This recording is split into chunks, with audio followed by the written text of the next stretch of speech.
আমার নবীর এক সময় শুধু গায়ে একটা জামা ছিল, একটা জামা, আর কোনো স্ট্রোকে জামা ছিল না। এক এতিম এসে নবীকে বলে, আপনার গায়ের জামাটা আমাকে দেন।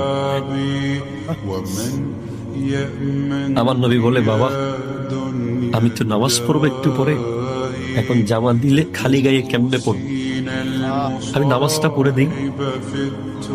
ওই ছেলের মা কাছে গিয়ে বলে, মা নবীজি তো আমাকে জামা দিল না। বলে, উনি দিয়ে দেবে, আরেকবার বল।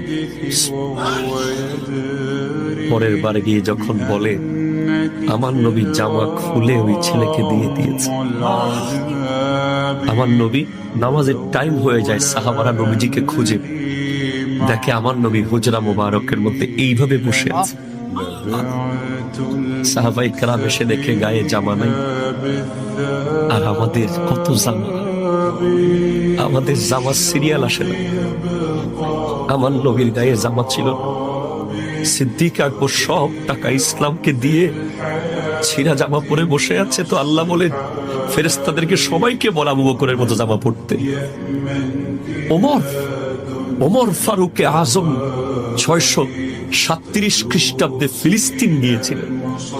যাওয়ার সময় রাস্তার দুই পাশে বিশ্বের বড় বড় লিডাররা সবাই দাঁড়িয়ে, যে মুসলমানদের খলিফাকে এক নজর দেখবো, 22 লক্ষ বর্গ মাইলের শাসককে দেখবো, কেমন হবে তার জামা, কেমন হবে তার ঘোড়া, কেমন হবে তার মাথার মুকুট।